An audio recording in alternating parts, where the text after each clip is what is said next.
Hi, I'm Dr. V. Boykin, former single mom, stripper, felon, now keynote speaker, two-time author. I tell the truth about how to navigate challenging personal and professional situations. And here's the deal. You ever been at work and somebody says to you, "Hey, could I borrow that slide deck? I think it has some information that might be helpful to me." Right there, full stop, you're in a situation where there's going to be a theft of idea. And unfortunately, in the workplace, the company doesn't care who came up with the idea. The company doesn't care that this person gets credit or that person gets credit. Any idea that comes up, you come up with on company time, they feel they own, and who did it, secondary. So you have to make sure you're doing it right on the front end. So you're not going to say no, because I know a lot of y'all want to say go do your own work and research. In academia, you could get them for plagiarism, but in the business world, not so much. So what you do want to do on the front end is, number one, say to the person, of course, I'd love to share it. Would you let me know how you use this and what program it impacts once you're done? And share that deck back out with me so I can see the improvements and enrichments you've made. So number one, that allows you to see who it went to, how it was used, and you can go back later and attach yourself to that work.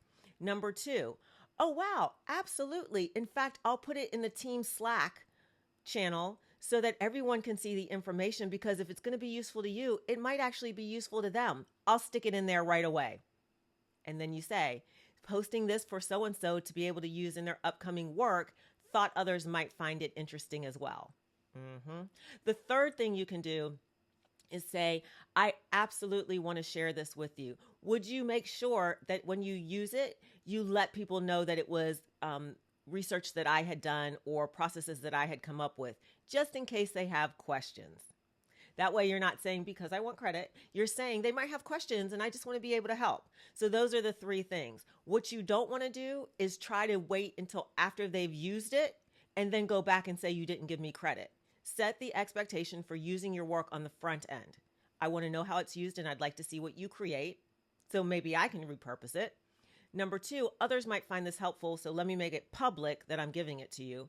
And number three is making sure that you are asking them to give you the credit you deserve on the front end. Because again, if you go to your manager afterwards and you're like, she stole my look, they stole my look, he stole my look kind of thing, we're wearing the same outfit, but I'm the one that came up with it, it's not going to work. You need to make sure you're negotiating that on the front end and making your expectations clear. So here's to not stealing work. And if you're going to borrow work, that's cool. We're all creating off of someone else's input. Just give credit. It's not that hard. You can do it.